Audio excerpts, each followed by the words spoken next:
सुगंधा और उसकी सास कांता के बीच एक अजीब सी जंग रहती थी। ये जंग थी किचन में कौन ज्यादा अच्छा काम करेगा और घर के सदस्यों के दिल जीतेगा।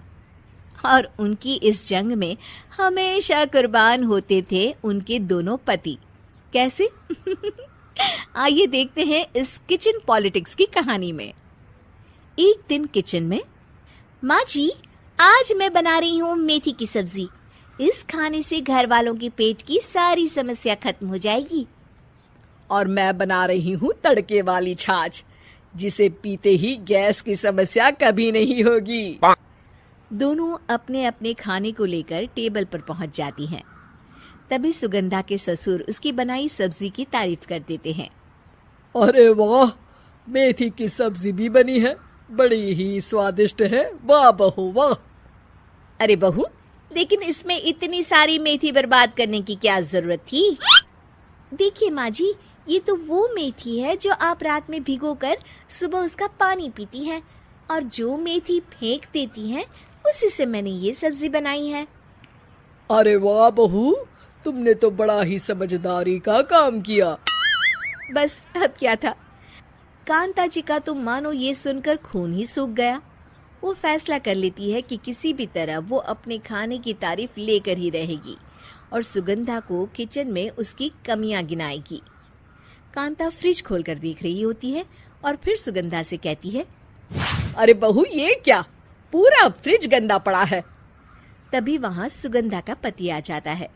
वो सुगंधा को डांट कर कहता है, सुगंधा, तुम्हें कितनी बार कह रखा है कि वायरस फैल रहा है, साफ सफाई का पूरा ख्याल रखना है, लेकिन तुम किचन में इतनी गंदगी रखोगी तो कैसे चलेगा।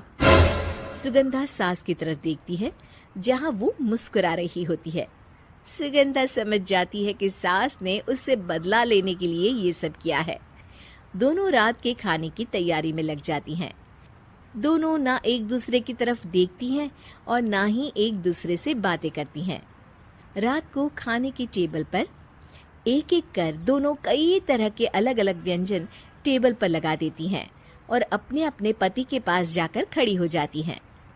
अरे खाइए जी खाइए, मैंने बड़ी मेहनत से बनाया है। प्लेट में वो खाना डालती हैं। सुगंधा भी दोनों की प्लेट में खाना डालते हुए कहती है, बड़ी ही मेहनत लगी है इस खाने को बनाने में। हाँ, दोनों को ना चाहते हुए भी सारा खाना खाना पड़ता है। कहीं दही तो कहीं मलाई तो कहीं मसाला। और इन सब के बाद दोनों बड़ी ही मुश्किल से अपने कमरे में सोने जाते हैं। लेकिन अगली सुबह सुगंधा का पति चिल्ला रहा होता है, हाय रे, हाय मेरा तो पेट खराब हो गया, हाय माँ बहुत दर्द हो रहा है। तो वहीं कांता के कमरे से भी कुछ ऐसी ही आवाज आने लगती है।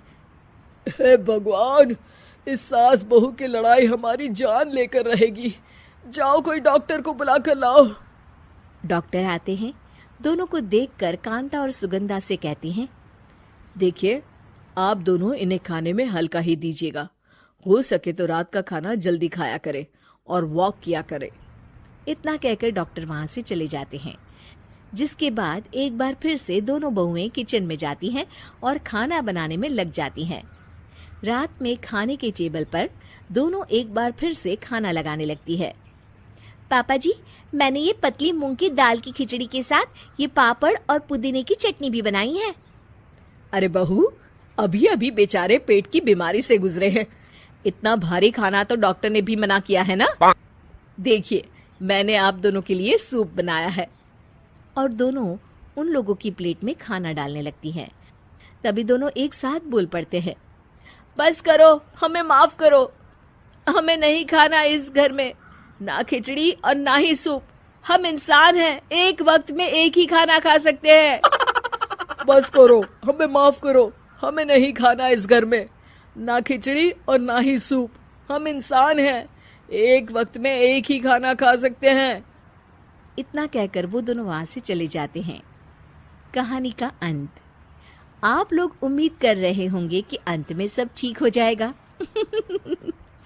नहीं जनाब, अगर सास बहू के बीच सब ठीक हो जाए तो आप ये सीरीज देखे ही क्यों? तो मजा लीजिए इस चैनल में सास बहू से जुड़ी कहानियों का, क्योंकि ये ऐसा रिश्ता है जिसकी मिठास उसकी खटास में हमेशा ज्यादा ही रहती है।